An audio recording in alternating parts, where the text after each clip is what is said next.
My name is Karen, and I'm 61 years old. I've worked in human resources for nearly 3 decades, most recently at a mid-sized marketing firm in Columbus, Ohio. I've always been the kind of person who kept her head down, did her job well, and tried not to ruffle feathers. Life taught me early on that quiet consistency went a long way. But nothing, absolutely nothing, could have prepared me for what happened that evening when my boss Danielle invited me to her house. Danielle was in her early 40s, confident, sharp, and effortlessly elegant. She had this way of walking into a room and owning it without saying a word. As a woman a good 20 years her senior, I couldn't help but feel slightly intimidated at first. But over the last year, we developed a surprisingly warm rapport, often chatting over coffee in the break room, laughing about office politics, even exchanging book recommendations. Still, when she invited me over one Thursday afternoon, I assumed it was strictly professional. "I'd love your input on something," she said, standing just outside my office door. "Could you come by my place this weekend? Saturday evening, maybe?" I blinked, caught off guard. Oh, sure. "Of course. Is it about work?" She smiled a soft, incredible smile. "In a way. I just think you'll understand what I'm trying to figure out." The cryptic nature of it should have made me wary, but I felt intrigued. Saturday arrived cold and crisp. I remember the sky was painted in that rich winter blue that comes just after sundown. I parked outside her home, a beautifully restored Craftsman with ivy crawling up one side, and hesitated for a moment in the car. There was a nervous flutter in my chest, something I couldn't name. I wasn't sure what I expected. Danielle opened the door before I even knocked, as if she'd been waiting just behind it. She was wearing a simple maroon sweater and black slacks, barefoot on the hardwood floors. The scent of mulled wine hung in the air, mixed with something vaguely spicy, maybe clove or sandalwood. "You look wonderful," she said, ushering me inside. I gave a polite laugh and brushed the compliment off. "Thanks, I just threw something on." "No," she said gently, her eyes briefly scanning my face. "You look peaceful, like someone who knows exactly who she is." That comment stuck with me. As we settled into her warm, lamp-lit living room, she poured us both a glass of wine. We sat across from each other, legs tucked under us like old friends catching up. We chatted for a while about work, about my garden, about her new kitchen remodel. But then the mood shifted. "Can I ask you something personal?" she said, her voice softer now, her wine glass resting against her knee. I nodded, a little unsure. "Have you ever had a moment where you realized you've been living a version of your life that wasn't really yours? Like you were following all the right steps, doing everything expected, but somewhere along the way, you just forgot to ask yourself if it was what you wanted?" The question hit me harder than I expected. I stared at the rim of my glass, watching the light shimmer through the red liquid. "I think," I said slowly, "I've spent most of my life living in the lines, like a coloring book. No surprises, no mess." Danielle nodded, her expression softening. "And lately," I continued, "I've been wondering what I missed by staying inside those lines." We sat there for a moment. The silence between us was not awkward but full, like there was something unspoken that we both understood but weren't ready to name. Danielle reached out and gently touched my hand. It wasn't bold or inappropriate. It was grounding, warm, comforting. "You've always seemed so composed at work," she said, "but I see something in you. Something curious, alive. Like there's a part of you still waiting to be discovered." Her words stirred something in me. Not desire exactly, but recognition. Like someone had seen a version of me I'd forgotten existed and not only seen it but named it, honored it. I found myself opening up in ways I hadn't in years. I told her about my husband Mark, who passed away 8 years ago, about how lonely the nights got, about how I sometimes wandered the aisles of grocery stores just to hear human voices, about the fear that I'd quietly disappeared into a routine no one would notice if I vanished. She listened, not the kind of passive listening people do while waiting to speak, but truly listened, her whole presence attuned. Then she said something I'll never forget. "You haven't disappeared, Karen. You've just been waiting for someone to really look." I felt my throat tighten and blinked back tears. Her words weren't romantic or flirtatious, they were human honest. And I realized in that moment I'd forgotten what it felt like to be seen, not as a mother or a widow or a manager, but as a woman. The night grew darker outside the window. The wine was long finished, but neither of us seemed eager to move. There was something beautiful about sitting in her home, in this space between friendship and something more undefined. Eventually, I stood to leave. She walked me to the door, her hand grazing my arm. "Thank you for trusting me tonight," she said. I paused before stepping outside. "Thank you for inviting me. I didn't know how much I needed this." As I drove home under the faint hum of streetlights, I couldn't shake the feeling that something had shifted inside me. Not dramatically, not all at once, but quietly, like the turning of a page. I had no idea what the next chapter would bring, but for the first time in a long while, I was willing to find out. The following week at the office passed with a quiet energy between Danielle and me. It wasn't awkward, far from it. It was as if something sacred had happened between us that Saturday night, and now we were both carrying it gently, protecting it from the buzz and bustle of the workday world. Our conversations remained friendly, professional, but there was a deeper layer now, a new awareness, a warmth in her glances, a softness in the way she said my name. I found myself thinking about her more than I expected. Her voice, her calm, the way she looked at me like I mattered in ways that had nothing to do with my resume or department reports. It was confusing and yet not unwelcome. Friday morning, just as I was finishing my second coffee in the break room, Danielle walked in. She smiled when she saw me but didn't speak right away. Instead, she poured herself a cup then leaned against a counter beside me. "Are you doing anything this weekend?" she asked casually. "Not really, just catching up on laundry and maybe cleaning out the garage," I said with a small chuckle. "Exciting," she teased, then paused. "Want to come by again? I made a stew recipe I want you to try. Nothing fancy, just company." I hesitated. Not because I didn't want to, I did, but something about the growing connection between us made me feel like I was walking along a shoreline, unsure how deep the water would be once I stepped in. Still, I said yes. Saturday came quickly. I'd brought a bottle of wine this time, and even wore my favorite sweater, the one in that mossy green shade that always brought out the hazel in my eyes. I told myself it was just a thoughtful gesture, nothing more. Danielle greeted me at the door again, barefoot once more, this time in soft jeans and a loose white shirt. She looked effortlessly at ease, like someone who had nothing to prove. Her home smelled like rosemary and garlic, something warm and nurturing. Dinner was easy, lighthearted. We talked about silly things, music from the 70s, terrible dates we'd once suffered through, weird office gossip. I laughed more than I had in months. My shoulders felt lighter, like I could finally let go of the weight I didn't realize I'd been carrying. After dinner, we settled into her living room again, this time closer together on the couch. I noticed the way our knees almost touched. Neither of us moved away. "You seem different tonight," Danielle said softly. I raised an eyebrow. "Different how?" "Lighter, more open." I gave a small shrug. "Maybe I just feel safe here." Her eyes met mine, and something passed between us. Tender, unspoken, steady. She reached for my hand again, but this time didn't let go. "You don't have to explain anything," she said. "I just want you to know I see you, Karen. And I like what I see." My heart thudded, and I looked away briefly, unsure what to say.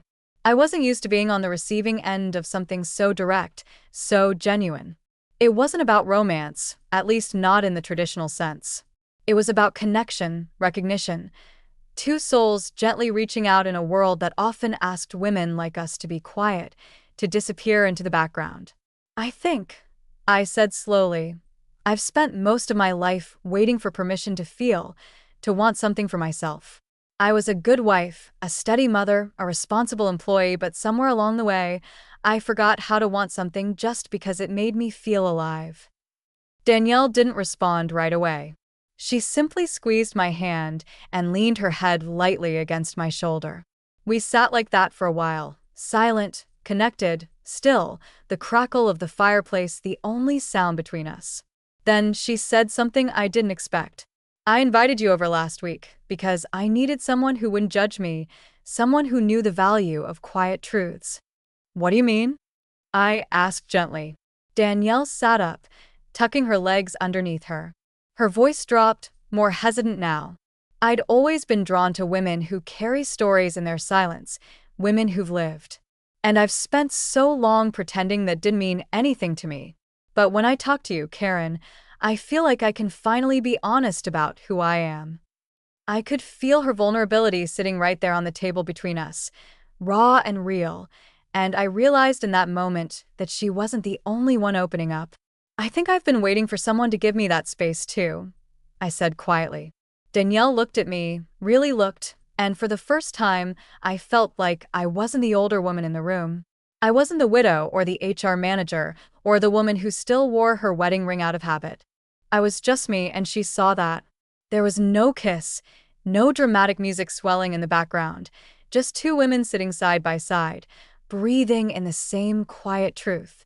As I left her house that night, the wind sharp against my cheeks, I felt something begin to thaw inside me. Not just the loneliness, but the parts of me I had buried beneath duty, years, and loss. I didn't know what was happening between us, but I knew it mattered, and I knew I was finally ready to see where it might lead. The following days unfolded with a strange kind of quiet anticipation. I found myself lingering a little longer at my desk, glancing at the hallway whenever I heard footsteps, half hoping they were hers. Danielle and I kept things professional in the office, but the air between us had shifted, like a familiar melody now carrying new tender lyrics. It was subtle, a longer glance during meetings, the way her hand would rest on the back of my chair just a second too long, or how our fingers occasionally brushed when passing papers. It wasn't inappropriate, it was private ours. And in those fleeting moments, I felt more alive than I had in years. That Friday, as we passed each other near the elevator, she looked at me and said, "Come by tomorrow. I want to show you something." There was no explanation, no details, but I didn't need them. I simply nodded. Saturday came with soft rain, the kind that tapped gently against the windows and made everything outside look slightly blurred and dreamlike. I wore a navy blue blouse and simple silver earrings, things I hadn't reached for in a while. Not because I wanted to impress her exactly, but because I wanted to feel present, like I was walking into something meaningful, not just another evening. When I arrived, Danielle was in the kitchen, her hair tied back loosely, sleeves rolled. She looked up and smiled. It wasn't wide or performative. It was gentle, welcoming, real. "I made tea," she said. "Thought we could sit on the sun porch. Rain sounds beautiful out there." I followed her through the house to a small glass-enclosed porch that overlooked her backyard. It was dimly lit, only by soft lamps and the misty light filtering through the rain-streaked windows. There were cushions scattered across the floor, a woven throw draped across a chair, and the faint scent of jasmine from a candle burning nearby. We settled into the space, legs crossed, hands warming around mugs. The rain whispered around us, like a lullaby for grown-ups who had forgotten how to be still. "I've been thinking about what you said," Danielle began, "about waiting your whole life for permission." That stayed with me. I nodded slowly. It's strange how we do that, isn't it? How we silence our own voices because we think it's safer. She looked at me for a long moment. I grew up hiding parts of myself, not because anyone told me to, but because I was afraid they wouldn't understand. And that fear, it doesn't always go away just because we grow older. There was something in her voice that broke me a little because I understood it deeply. "I hid after Mark died," I said. "Not on purpose, but in little ways. I stopped going to dinner parties, I let friendships fade. I became this quiet version of myself that didn't ask for much, just went through the motions." She reached for my hand again, and this time there was no hesitation in either of us. Our fingers intertwined easily, naturally, like they belonged that way. "You don't have to be quiet with me," she said. "Not here." I could feel tears welling, but I didn't pull away. I didn't hide. Instead, I told her things I hadn't told anyone in years, about the loneliness of being admired but not known, about the ache of empty holidays, the nights when I spoke out loud to a photograph just to feel less invisible. And she told me things too, about the women she loved but never introduced to her family, about the fear of being seen as too much, too bold, too different. We weren't confessing, we were connecting, stitching our stories together like patches in a shared quilt of experience. Eventually, the tea grew cold, the rain slowed, but neither of us moved. Danielle let go of my hand only to reach behind her, pulling a small photo album from a shelf. "I want to show you something," she said, echoing her words from the day before. She opened the album and flipped to a page near the back. There were photographs, old, warm-toned, clearly cherished. One showed her with a woman in her 20s, both smiling under a summer sun. There was joy in the picture, but also something wistful. "Her name was Elena," she said. "I loved her, but I let her go because I wasn't brave enough then." I looked at her, not with judgment, but with understanding, and she smiled. "I don't want to live like that anymore. Hiding, holding back." I reached out and closed the album gently, my hand resting over hers. "You're not the only one who's ready for something more." The words hung in the air like a promise. We didn't speak for a long time after that. We didn't need to. The silence was full of everything we'd both been missing: truth, recognition, and the soft blooming of something new. When I finally stood to leave, the world outside had darkened into night, but inside something felt bright, alive. Danielle walked me to the door. She didn't kiss me, but she looked at me like she might someday. And for the first time in years, I didn't feel afraid of that possibility. As I drove home, the reflection of street lights gliding across my windshield, I realized something important. It wasn't just about Danielle.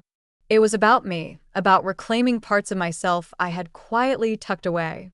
I wasn't chasing youth or romance. I was embracing presence, permission, and maybe, just maybe, love in a form I had never allowed myself to imagine before. The following weeks unfolded like pages from a journal I didn't know I was writing. Danielle, and I didn't rush into anything. There were no dramatic declarations, no breathless moments stolen in dark corners. What grew between us was something deeper, layered, and careful, like a well-tended garden finally given the sunlight it needed. At work, we kept things respectful as always, but after hours, we gave ourselves room to breathe. Sometimes that meant long walks through the nearby arboretum, where we spoke about everything from childhood memories to regrets we still carried. Other times it was simple, cooking together in her kitchen, sharing a laugh as we accidentally burned garlic bread, or listening to records on her old turntable, the crackle of vinyl filling the quiet between our words. It wasn't the kind of connection most people expected. We were an unlikely pair on the surface, me at 61, recently learning how to feel again, and her just into her 40s, confident, inquisitive, carrying her own kind of sadness. But it worked because it wasn't based on appearance or novelty. It was built on truth. And when you find that, age melts away. One evening, as spring finally started to stretch its fingers into the cold, Danielle invited me over again. I had just finished pruning my garden earlier that day and still had the faint scent of lilac clinging to my sweater. She met me at the door with 2 glasses of white wine and a nervous smile. "I want to ask you something," she said. I stepped inside, raising an eyebrow. "That sounds serious." She chuckled and led me out to the porch where the twilight painted everything in soft lavender and gold. We sat down, and I noticed she had lit candles around the space, not romantic ones, just small tea lights flickering gently in the breeze. "I've been thinking about this a lot," she began, her voice calm but thoughtful. "About you, about us, and how unexpected this all was." I nodded. "Tell me about it." She smiled. Just. "I want to know if this, what we found here, is something you want to keep exploring. Without pressure, without expectations. Just honesty." It was one of those moments where life narrows down to a single breath, a question not just about relationships but about self-truth. Was I willing to continue choosing openness, vulnerability, change? I didn't need to think long. "Yes," I said. "Not because it's easy, but because I've never felt more like myself than I do when I'm with you." She reached across the small table and took my hand, her thumb brushing gently along the side of mine. The warmth of her touch wasn't electric. It was grounding, familiar, like coming home to something I'd long forgotten. That night, we stayed out on the porch until the candles burned low. She told me stories from her college years. I shared memories of raising my son, who now lived across the country. We cried a little, laughed a lot, and somewhere between her leaning her head on my shoulder and me lacing our fingers together without a word, I realized something. Love doesn't always look the way we expect it to. It doesn't always come rushing in with fireworks and fanfare. Sometimes it arrives like a gentle question, asked with care and answered with truth. In the days that followed, I began to notice subtle shifts within myself. I walked with a straighter spine. I started wearing lipstick again. I reconnected with an old friend I'd let drift away. And most importantly, I gave myself permission to feel joy again. Danielle and I never labeled what we were. We didn't need to. We were companions, kindreds, two women who had lived very different lives but arrived at the same place with open hearts and steady hands. The office remained the same on the surface, but I carried something new with me now, a quiet confidence, a glow I didn't hide. People noticed. They'd say I looked more rested, lighter. And I suppose I was. One afternoon, I caught my reflection in the mirror in the women's lounge. For the first time in years, I really saw myself, not just the age in my eyes or the gray at my temples, but the woman I had become. Someone who had dared to step outside the lines, who had chosen to live, not just exist. As I walked out of the room, I passed Danielle in the hallway. She glanced at me with that same soft smile, the one that started all of this, and I smiled back, knowing that whatever came next, whether it was more nights under soft porch lights or unexpected turns down the road, I would face it fully, wholly, and without apology. Because I had been seen. Because I had allowed myself to be known. And because sometimes the most surprising chapters in life are the ones that begin when you finally say yes to your own art.